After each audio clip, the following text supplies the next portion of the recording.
تبدأ قصتنا مع السيد مبارك.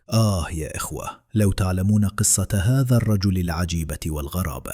السيد مبارك كان رجلا من أبناء البادية أو العروبية كما نقول، لكنه قضى جل حياته بعيدا عن البادية، لأنه غادر قريته وهو لا يزال صغيرا قاصدا المدينة للعمل. وذلك ما حدث، ذهب وعمل وجمع بعض القريشات، ومرت الأيام والسنوات حتى استطاع أن يقف على قدميه ويجمع ثروة صغيرة. وحينها اشتاق لتراب بلاده كما يقال، وقرر العودة للبادية التي نشأ فيها، غير أنه هذه المرة كان ينوي العودة نهائيا. في أحد الأيام طرق مبارك باب منزل عائلته في البادية، وشارك والديه قراره، وبتلك الأموال التي جمعها بنى بيتا صغيرا، وأسس قطيعا خاصا به من الغنم والمواشي، واستثمر بعض المال في الفلاحة في أرض كانت لوالده.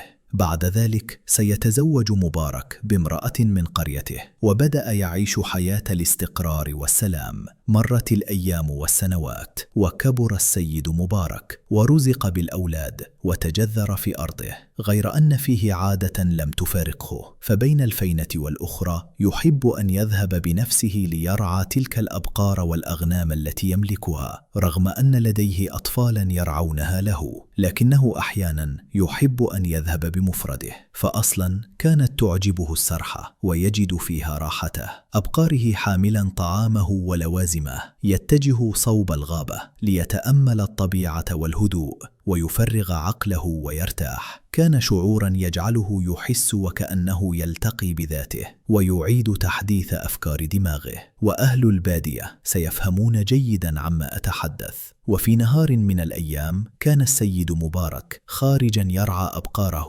متجها بها صوب الغابة، وكانت الدنيا خضراء، والربيع يكسو المكان أينما وليت وجهك، حتى لمح مشهدا غريبا جدا. كان المشهد لعجل، نعم يا إخوة، عجل أبيض بالكامل، كان لا يزال صغيرا، يبدو وكأن عمره أسبوع فقط، كأنه ولد لتويه، يركض ويرعى وحيدا جهة الغابة. نظر إليه السيد مبارك وقال: لمن يتبع هذا العجل الصغير؟ أنا أعرف كل الناس هنا وأعرف مواشيهم. وكما تعلمون يا إخوة، أهل البادية معروفون بقضية فلان يعرف كسيبة فلان، أي أن كل شخص يعرف شكل ونوع مواشي جاره. ظل السيد مبارك يتأمل ذلك العجل ويتساءل مع نفسه. فجأة بدأ ذلك العجل يركض من بعيد، وقدم قاصدا أبقار السيد مبارك، وكان حبيبنا مبارك يراقب ذلك المنظر. العجل يقفز ويمرح متجها نحو قطيعه،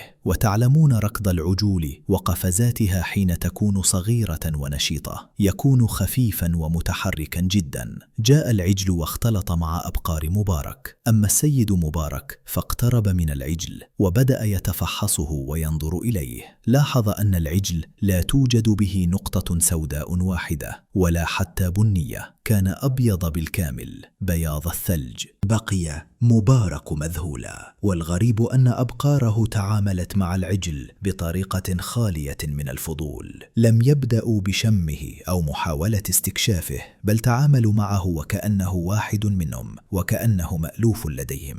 وقف مبارك حائرا يقول في نفسه: ماذا سأفعل؟ هل أبقى هنا أنتظر حتى يظهر صاحبه؟ ولكني لا أرى أحدا في هذا المكان، أنا وحدي هنا. أضف إلى ذلك أنني لم أسمع أي خبر الليلة الماضية عن شخص ضاع منه عجل، فلو حدث ذلك لدرز الخبر في الدوار بأكمله. وزد على ذلك لا أحد في الدوار لديه بقرة كانت حاملا ووضعت حديثا، فمن أين جاء هذا العجل؟ من أين؟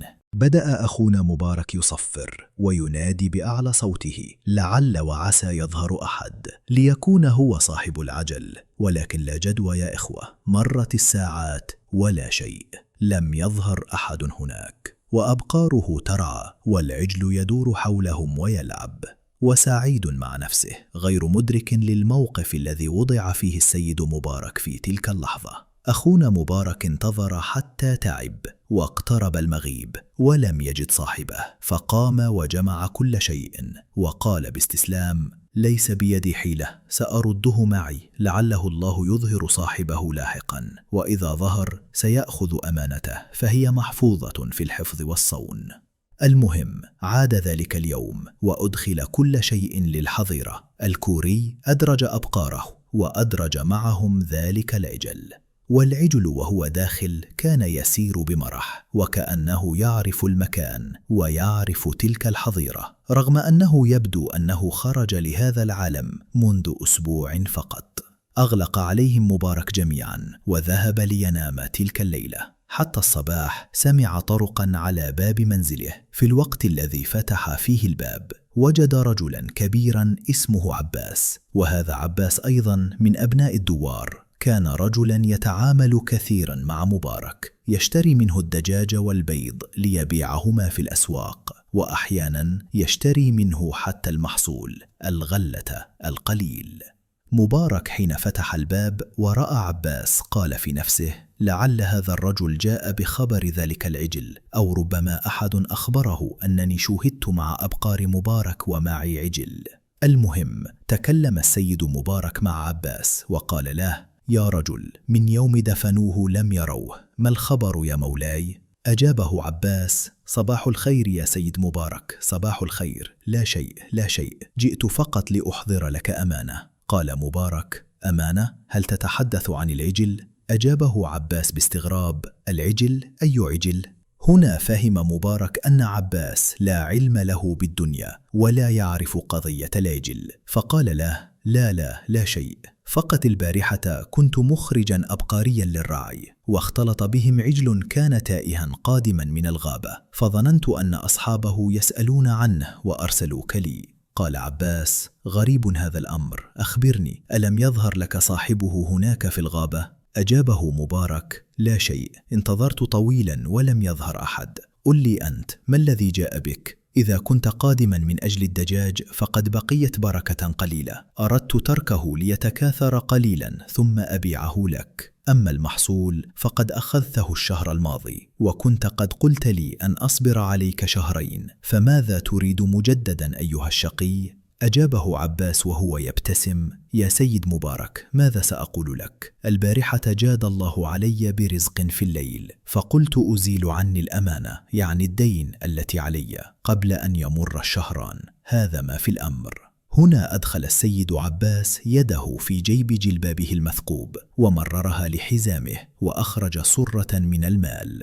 كان مبارك ينظر للمنظر متفاجئا، أما أخونا عباس فلعق أصابعه وبدأ يحسب: راق راق راق، خذ يا سيد مبارك، خذ الأمانة، خذ البركة التي بيننا. أمسكها مبارك وقال: بسم الله بسم الله، لا عليك يا سيد عباس، إذا كنت مضغوطا قليلا فلا مشكلة، اترك المال عندك وأنا سأنتظر حتى يمر الشهران، لا تشغل بالك. قال له عباس: لا، خيرك سابق وكبير علي، وأنا هذا الرزق سقط علي من السماء، ولا أعرف كيف جاء، ولا يمكن ألا أسبقك أنت الأول. الله يرحم والديك على صبرك معي. أجابه مبارك: مزيان، جيد، فيها خير يا سيدي، وانظر، إذا سمعت خبرا عن أحد يبحث عن ذلك العجل تعال وأخبرني. قال عباس: صافي، حسنا، كن مطمئنا، وإذا لم يسأل عنه أحد فهو رزقك، ساقه الله بين يديك، ومن مثلك.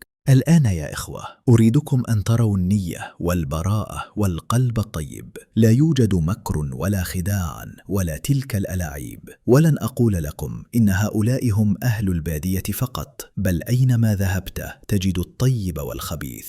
الناس طوب وحجر في كل بقاع العالم.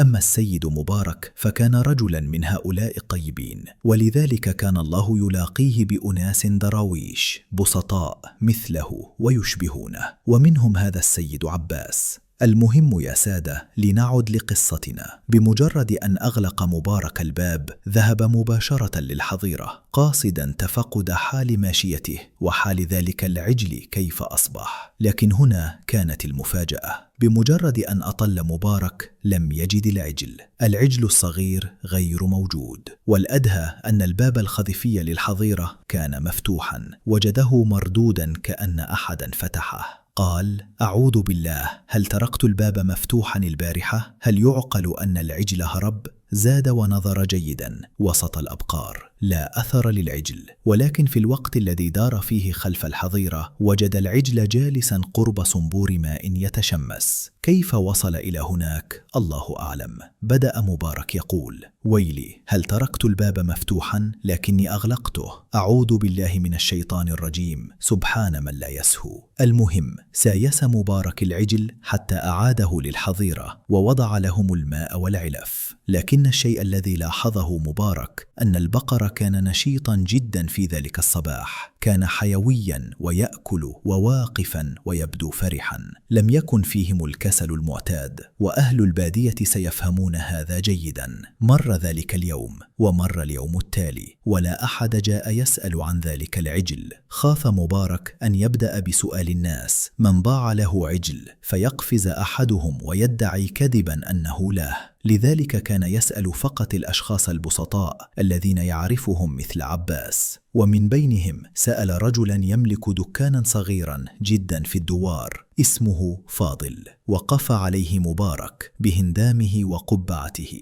الترازة وحذائه البوط، وقال له ممازحا: أوه يا سيد فاضل، يا للمفاجأة، أصبحت تبيع فانتا أيضا؟ أين الثلاجة أصلا يا هذا الرجل؟ كيف ستبرد هذه الفانتا؟ أجابه أخونا فاضل: أوه، جئت مجددا؟ كنا مرتاحين منك أيام كنت في المدينة، سنوات ونحن مرتاحون، والدوار كان بخير، بمجرد عودتك اختلط كل شيء، الله يستر. المهم، كانوا يمزحون مع بعضهم بهذا الكلام. بعد ذلك وضعوا طاولة ضامة وكأسا من الشاي وبدأوا بالجلوس. هنا حكى مبارك لفاضل حكاية العجل وقال له: يا أخي، البارحة كنت سارحا جهة الغابة وحدث كذا وكذا بالضبط. قل لي يا رجل، ألم تسمع في الدوار أني خبرا عن شخص انتهى له هذا العجل؟ أجابه فاضل: صراحة أمر عجيب، بيني وبينك لو تاه عجل لأحد في الدوار لرأيت الدوار كله مشتعلا وسيارات الدرك تجوب المكان.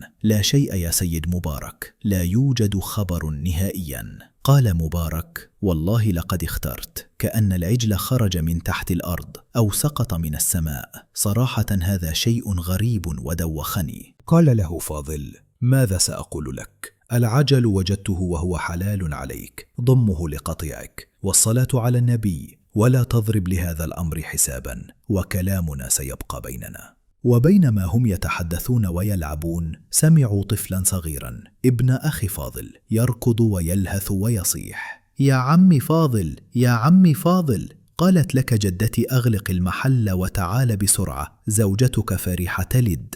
قفز فاضل وقال: براريح مراتي، سي مبارك ساعدني لأغلق المحل. وتخيلوا معي يا إخوة كيف نزلت عليهم الأخبار وهم يلعبون. الضامة، قمة الارتباك ممزوجة بالدهشة والفرحة، وكتاب ما كتب، وولدت زوجة فاضل بسلام. أما مبارك فحين عاد لبيته ذلك اليوم كان قد قرر أن العجل صار مكانه مع بقر الحظيرة، لأنه لو كان له صاحب لظهر، ولكن مررت 2 و3 وزيادة ولا أحد سأل. في ذلك الأسبوع بالضبط ذهب مبارك للسوق وهو يتجول ويتبضع ويرى الأجواء. التقى برجل يعرفه منذ سنين، تجاذبا أطراف الحديث، لكن مبارك لم يخبره بقصة العجل. حين انتهوا من الكلام سأله الرجل: كيف حال أبقارك يا مبارك؟ رد مبارك: والله لقد قهروني بالمصاريف، العلف غلا والظروف لم تعد سهلة، لكنهم يؤنسونني ويعمرون علي الدار. قال له الرجل: انظر، مر عندي غدا للمزرعة الفيرما وأحضر شاحنتك البيكوب، لقد تبقى لدي علف كثير جدا، وكما أخبرتك لقد أفرغت مزرعتي وبعت الماشية، تعال خذ العلف لكي لا يضيع،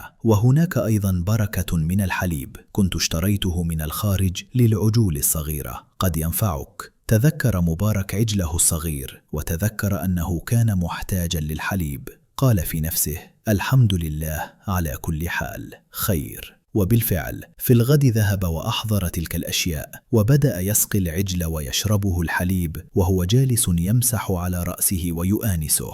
وفي لحظة وجد مبارك نفسه يتحدث مع العجل بلا شعور. من أين سقطت علي؟ منذ جئتني والخير يتدفق. عباس سدد دينه قبل الوقت، وزوجة فاضل تيسرت، ولادتها حين كنت أحكي له عنك. وزد على ذلك هذا العلف والحليب الذي تشربه الآن بالمجان. تعال يا مبارك، هل تكلم نفسك؟ ولكن مهلا، ألا يكون هذا العجل مظهر وش السعد؟ هذا الخير فاض علي دفعة واحدة. التفت مبارك للعجل وقال له: وأنت كيف فعلتها يا هذا العجل؟ تكلم، قل شيئا. من أنت ومن أين جئت؟ إذا عرفت من اليوم سأسميك حنيقز، نسبة لتلك القفزة التحنيقيزة الجميلة التي قمت بها أول يوم حين ركضت نحوي. هيا يا حنيقز، أنت الآن في الدار الكبيرة وكل شيء لك. وبالفعل يا إخوة، أصبح ذلك العجل عزيزا على مبارك لدرجة لا تتصورونها. حتى الرو 50، حتى الرعاة في الدوار لاحظوا العجل المميز وسط القطيع، وحين كانوا يسألونه كان يتأكد أولا أن لا أحد يعرفه، ثم يجيبهم كذبا: لقد اشتريته من السوق. ومولاه اعتنى به جيدا ليتفادى الحسد. مرت 20 يوما بالضبط، وهنا لاحظ مبارك أمرا غريبا. العجل أصبح يزن بالعين المجردة 100 كيلوغرام، وهو لم يكمل شهره الأول. تبارك الله. الوزن الطبيعي لعجل في شهره الأول حتى لو كان من سلالة نقية لا يتجاوز 55 كيلوغراما. هذا تبارك الله صار الضعف. صوته أصبح خشنا، وصار يأكل بنهم أكثر من كل الأبقار. انتقل بسرعة من الحليب للعلف. بقي مبارك مذهولا وحائرا يتساءل: أوه، ماذا يخبئ هذا العجل؟ الرجل كان خبيرا بالمواشي ويعلم أن هذا غير معقول، وخوفا من أن يسأل أحدا فينتشر الخبر وظاهر صاحب العجل قرر الصمت وكتمان الأمر. لكن يجب أن تعرفوا أن ارتباطه بالعجل لم يكن عاديا. صار لا يهتم باقي الأبقار، يأتي ليطمئن على حنيقز فقط. مر شهر ونصف وصار العجل ضخما كالثور. والغريب أنه لم يكن يعذب مبارك أبدا، يخرج ويدخل بطواعية وهدوء. بدأ مبارك يفكر في استخدام هذا العجل كفحل تلقيح الأبقار، ظنا منه أنها سلالة نادرة، واقترح عليه فلاحون آخرون أن يشارك به في معرض الفلاحة، قائلين: هذا الخير يا مبارك سيزداد ويكبر، هذه السلالة غير معروفة. وكان مبارك يجيبهم دائما: نعم نعم، صاحبه أخبرني أنه سيكبر أكثر، فقط ليثبتهم ويبعد الشبهات. أصبح مبارك حريصا جدا على العجل، وكانت تلك الأيام أجمل أيام حياته. يحس بالخير يفيض، وبالدنيا جميلة، والمشاكل اختفت، أولاده يكبرون، زوجته بخير، لا ديون ولا أمراض. الحمد لله، كل شيء للأحسن. حتى جاء صباح تسلط عليه فيه اثنان، أحضرهما راع من الدوار، كان يرعى قرب الطريق الوطنية. القصة تعيد نفسها. مبارك يسمع الطرق، يفتح الباب ليجد امرأة ورجلا، ومعهما الراعي. المرأة كانت شقراء جميلة بجلباب فاخر وتضع حليا ذهبية كثيرة، ومعها رجل قصير يرتدي بدلة كوستيم تبدو كبيرة عليه قليلا. الغريب أن كلاب مبارك كانت تنبح عليهما بشدة وكأنهم غرباء أو مريبون. قال الراعي: بارك، هؤلاء الناس وقفوا علي يريدون شراء عجل، ولم أجد أحدا بكسبة جيدة غيرك. مبارك نادرا ما يبيع للكليان المباشرين، بل يبيع في السوق، لكنه فكر أنه قد يبيع بثمن جيد. قال لهم: مرحبا يا سادة، الخير موجود. تكلمت المرأة: لا نكرة أن نرى الخير الذي عندك. لاحظ مبارك أن الرجل كان صامتا، والمرأة هي من تبادر. سألها عن المناسبة، فقالت: مناسبة وصافي، نريد عجلا فاخرا، والثمن الذي تطلبه سنعطيه.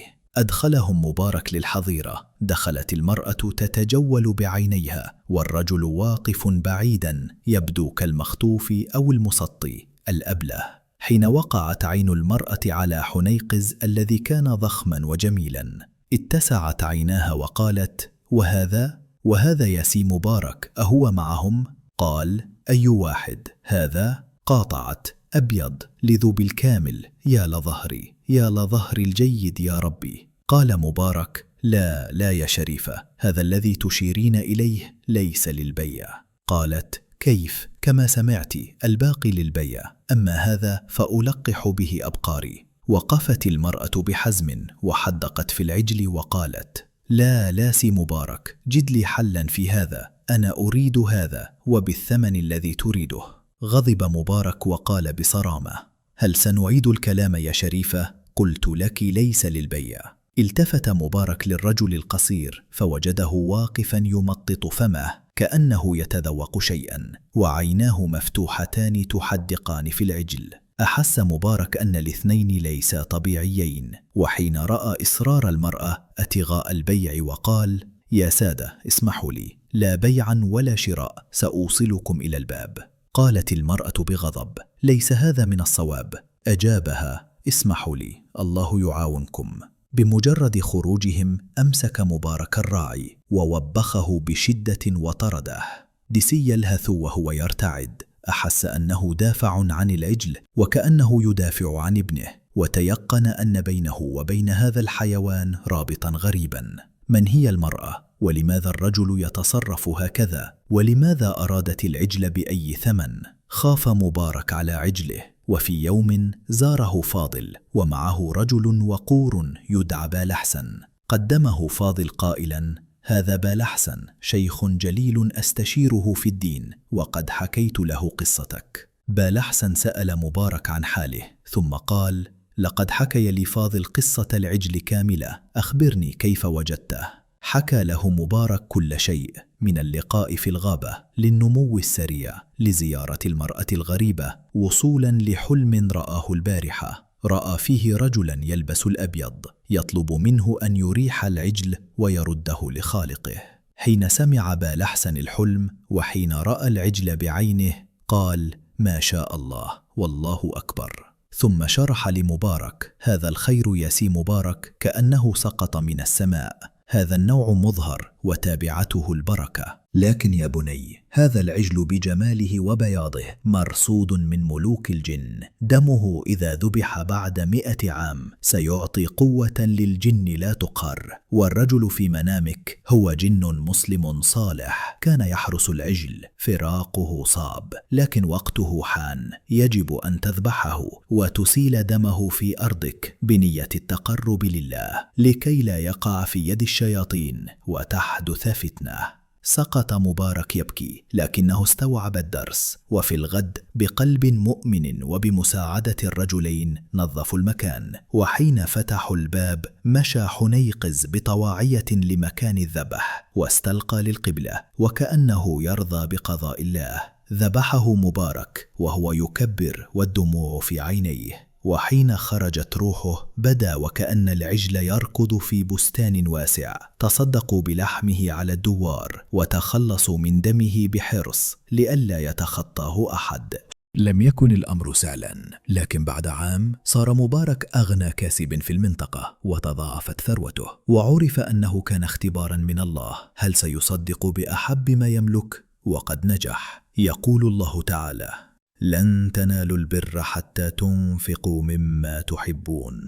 وهذه هي العبرة العميقة يا إخوة. أتمنى أن تكون القصة قد نالت إعجابكم.